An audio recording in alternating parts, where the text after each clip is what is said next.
I'm Remy Scholten. Tonight we have a big treat actually because we're going into the realm of erotica, and we have with us Adrienne Patrick and James Dunlevie. Thank you very much for joining us. Now Adrienne, you have compiled a multimedia show, I suppose what I would call it, called Kinkabell's Peep Show, which I have to tell the viewers was listed in the Fringe Guide as an interactive CD-ROM installation exploring female desire, fetish, sexuality and taboo. Indulge in voyeuristic fantasies you never knew you had, but be warned, someone might be watching you. And you actually helped Adrienne do that. Tell me a little about multimedia. What is multimedia? Basically it's sort of like mixed media, you know, basically using lots of different things, but it's called multimedia because often people are using new technology like computers and new things like the internet, relatively new things, you know, so it's just another way of saying using lots of different tools to do one thing, or using lots of different ways of doing things. So if someone was going to see your installation, are they dealing with a computer? Yeah. It's exhibited on a monitor. I've used computer-based programs to put all the stuff together, but actually filmed it with a hi-8 camera and a digital camera. So. Okay, and so you use the mouse and you get into bits of. That's right. Yeah. Of vision. Now, what is the nature of the vision? Ranges from mildly saucy to quite confronting, I guess. Basically, what I did was.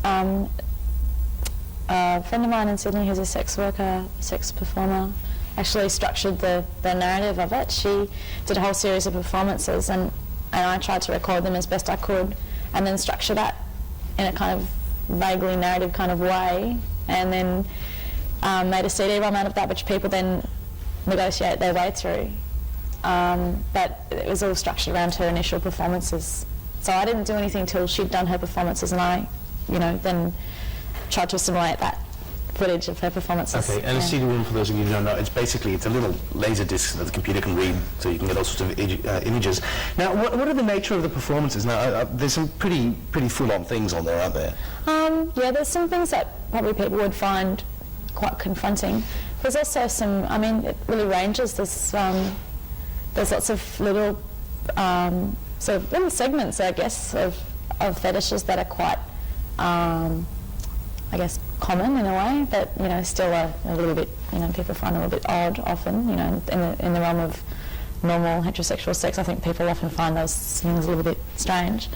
It ranges from just general, I don't know, like female masturbation? There's female masturbation and just sort of really light, sort of fluffy stuff like breast touching and that kind of stuff, and it ranges from that to genital torture and enemas and that kind of thing. That's a rather broad range. Yeah. It's a bit different from like a bit of butter around the nipples, piercing through the lip. Yeah, so it's basically it's got quite a broad range because the kind of work Teresa does is like that. She does everything from peep show work to dominatrix work, so she's done a whole lot of different things, and I tried to capture that as best I could.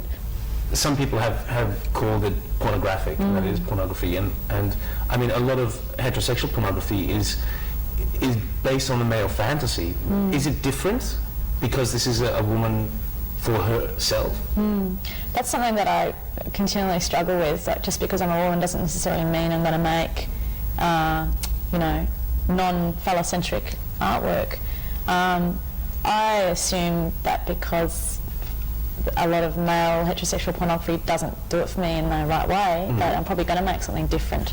I can't always assume that, but I try to think that maybe it would be, and I think in some ways it is very different.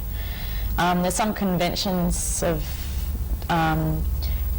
pornographic narrative that I've obeyed only in terms of structure, and I've only obeyed them in the most rudimentary sense, but I think I've been more influenced by a lot of other lesbian pornography I've seen that's actually really done it for me, and I've tried to capture those things in myself that I know I like to structure it rather than obeying another kind of heterosexual narrative. Yeah. Has it? I mean, how did you get into the idea of doing this? Like, what spurred you on? What thought, this is what I want to do? I think I've always been interested in working with the whole issue of my sexuality and female sexuality and how I identify with it and how I represent it, and I think I've been interested in it for years, and I guess obsessed with it to a point where, you know, I had to do something like this because I had to find a way of, I guess, getting it out of my system, as it was. So So has it broadened your idea of your own sexuality and what you think is sexy?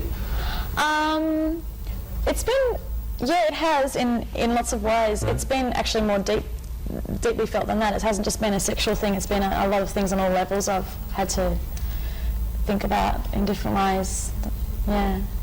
Are there any of those things that you would feel comfortable mentioning? Well, I probably haven't had really time to assimilate a lot of those things yet. I know that it's going to affect, there's lots of things just about power mainly, and how I experience that through what I'm doing, what I'm trying to do. Where is the installation if people want to go and find it? Binary, it wasn't the Binary Bar, it's at Polyester Books now. Polyester Books? Yeah. And which suburb is that? That's in Fitzroy.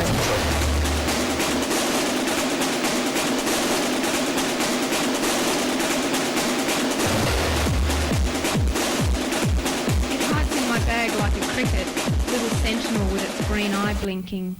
I take it everywhere. Those in the know call the stub antenna a clitoris antenna.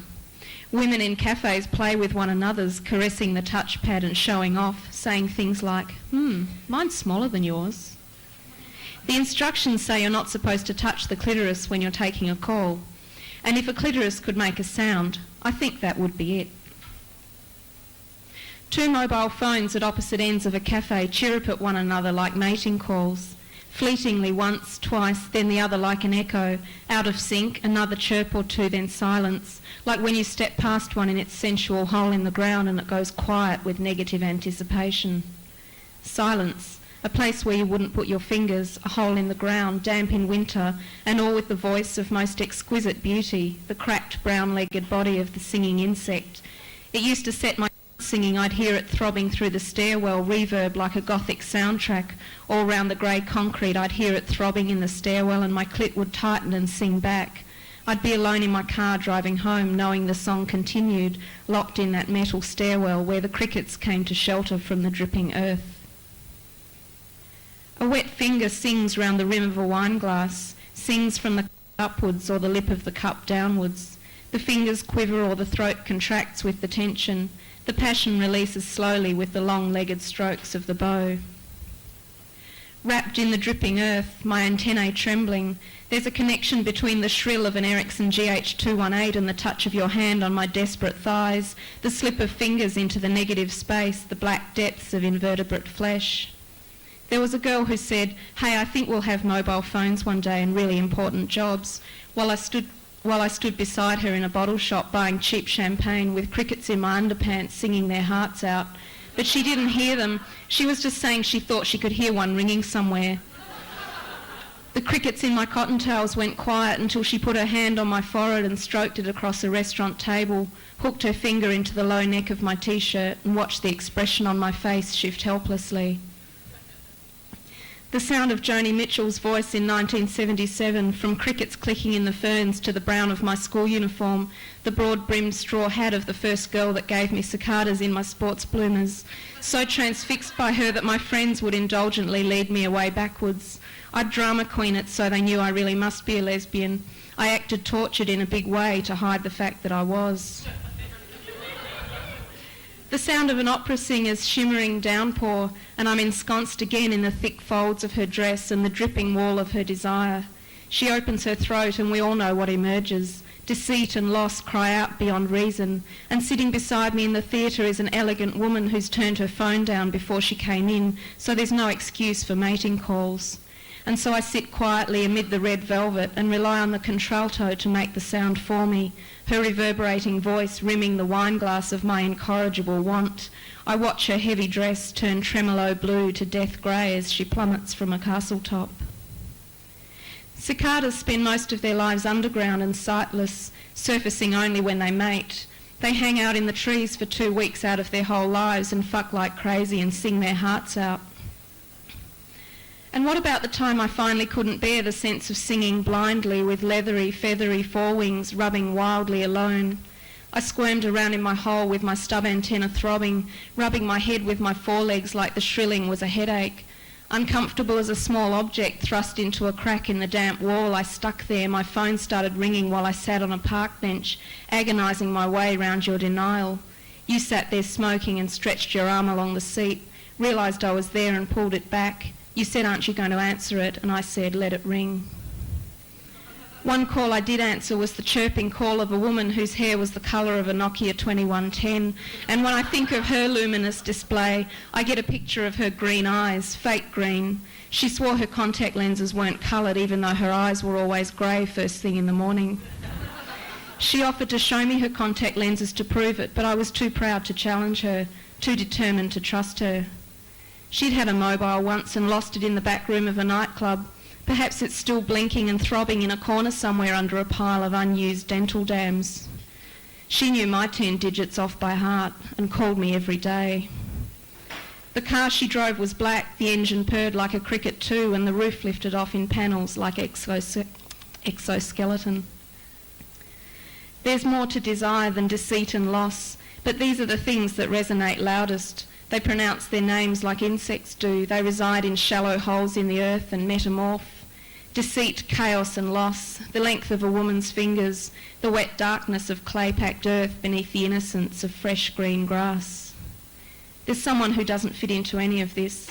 She has no mobile phone, but I'll bet she'd listen to the sound of my finger on the rim of an empty wine glass and understand it perfectly. Thanks.